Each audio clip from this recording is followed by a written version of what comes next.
Unlike some of the patients that you may have cared for in the hospital, most pain during childbirth is anticipated and it results from normal physiological events. So with this chapter, I'd like to talk to you about pain management in labor. During the first stage of labor, if you'll remember, is when the cervix is thinning out and dilating. Visceral pain results from uterine contractions leading to uterine muscle hypoxia. That results in a lactic acid accumulation. There's also cervical and lower uterine segment stretching, traction or tugging on the ovaries, fallopian tubes, and the uterine ligaments, and pressure on the bony pelvis. Generally, during the first stage of labor, women experience pain only during contractions, with the exception if their fetus is in the occiput posterior position and they have that horrible continuous lower back pain. During the second stage, or the pushing phase, she may be experiencing some somatic pain from perineal stretching and pressure against the bladder and rectum. This somatic pain manifests as super-localized, intense, sharp burning pain in the perineum. The third stage is when the placenta is separating and it's getting ready to be delivered. Isn't as painful in comparison to late in the first stage and second stages of labor. The third stage usually feels like uterine cramping or contractions, like early in the first stage.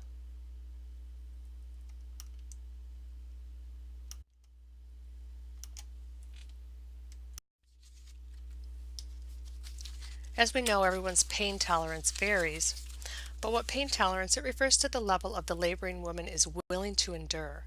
When this level is exceeded, she will seek measures to relieve that pain, whether it be pharmacological or non-pharmacological. Some factors that influence her pain tolerance are her preparation for childbirth, her desire for a natural vaginal birth, her willingness to participate in non-pharmacological measures for comfort, and her willingness to request pharmacological relief measures.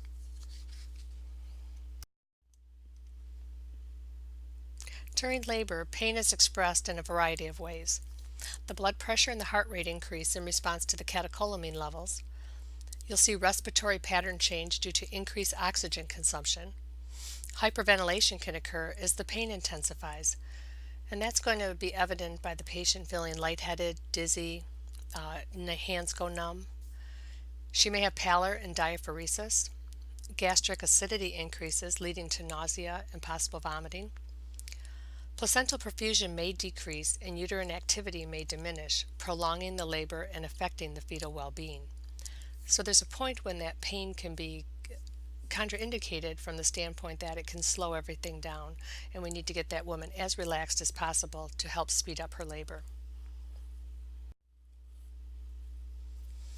In non-pharmacological pain management, research supports that a woman views her birth experiences, good or bad, based on her ability to meet and cope with her expectations of what the birth experience meditation, would be. Non-pharmacological methods of pain management have fewer side effects than the pharmacological methods, which is really helpful when the baby's presenting. Non-pharmacological methods are taught during prenatal classes, but some require no preparation at all to teach at the bedside. Palm of their hand, and they're going to push it into the lower back kind of as a counter pressure during the peak of that contraction.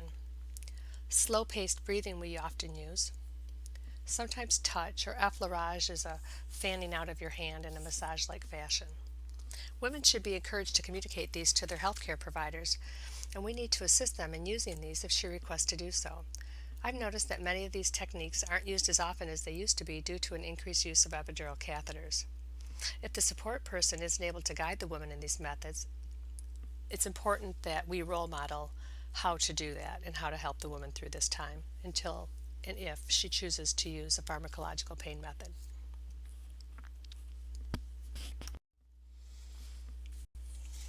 You may have heard of gate control theory. Gate control theory of pain is a lot of technical terms that you can read about in your text, but basically there's a limited number of sensations or messages that can be sent to the brain at one time.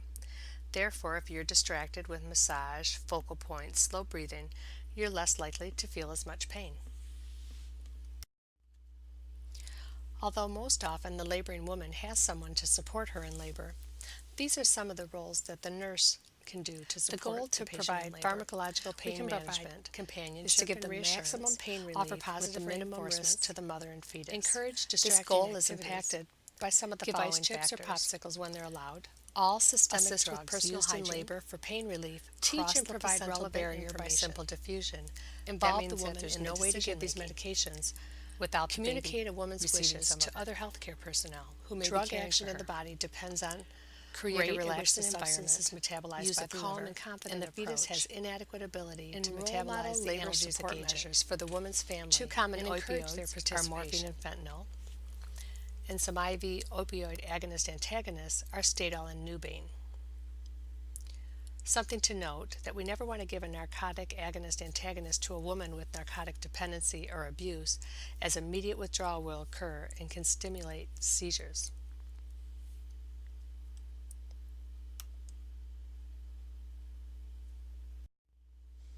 Now I'd like to talk to you about epidurals, certainly the most popular and most well-known of all the pain medications currently in labor and delivery.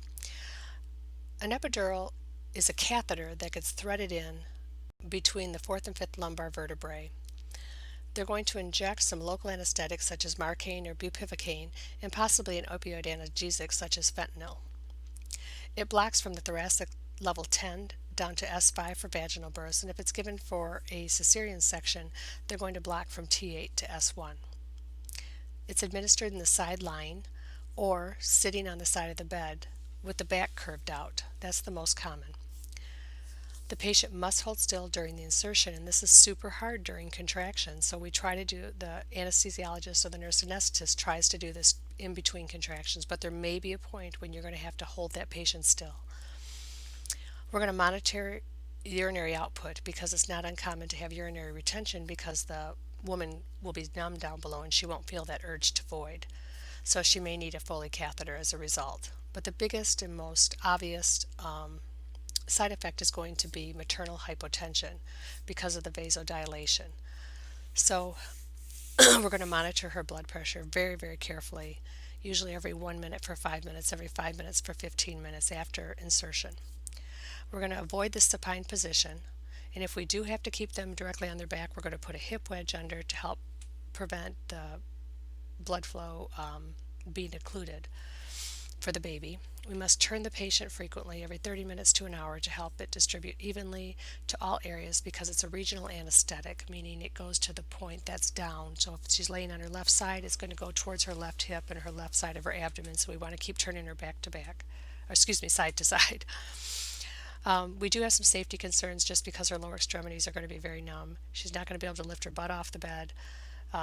Or she may have difficulty with that. She's going to be a risk for fall until this is completely worn off. So we want to remember that as we're taking care of a patient immediately postpartum, that they may still have some residual epidural on board, and when they get up to go to the bathroom, we're going to have to be with them to help steady them, so they don't have their leg give out on them.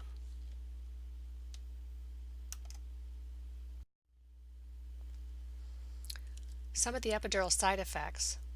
Our maternal hypotension immediately following insertion is the biggest side effect. We preload that patient with a crystalloid IV solution, such as normal saline and more often lactated ringers, before we give the epidural. Emergency maternal hypotension with decreased placental perfusion, I would review that in your textbook. This can result in uteral placental insufficiency and decreased oxygen to the fetus. So when that maternal hypotension occurs, it's going to decrease the blood flow to the placenta, which then decreases blood flow to the baby and can affect the heart tones and oxygenation for the baby. So urinary retention due to not feeling sensation to void, as I mentioned. They may become itchy because of the fentanyl if that's used in the epidural solution. They have an increased risk of prolonged labor in the use of forceps. And you can see here where the contraindications, and there's a nursing care plan that you can review. But as I mentioned, some of the advantages are the excellent pain relief, and they may actually have some postpartum relief as well. Disadvantages: the time involved with setup and administration make it undesirable if the labor is progressing rapidly or in the transition phase of labor. It also must be inserted by anesthesia personnel, and it usually causes numbness to lower extremities, which limits the mobility of the patient. It decreases contraction frequency and intensity at times and may require augmentation with Pitocin to achieve adequate contractions. Contraction intensity may be difficult to detect because she'll be numb, and it may require the use of an intrauterine pressure catheter to monitor those contractions. Little or no urge to push is felt with some epidurals, necessitating some to be turned off when the patient needs to push. She may have nausea, itching, urinary retention, and muscle spasms at the site when using an indwelling epidural catheter.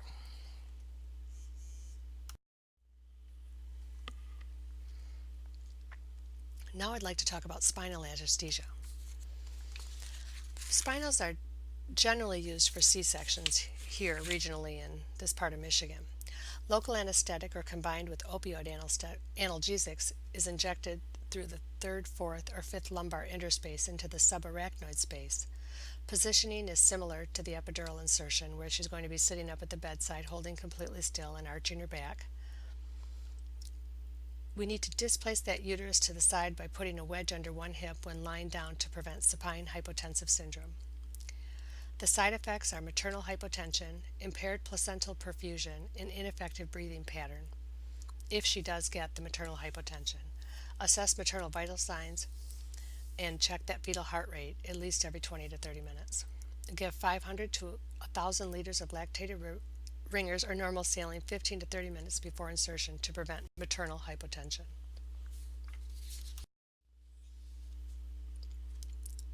And at last, I'd like to talk about general anesthesia.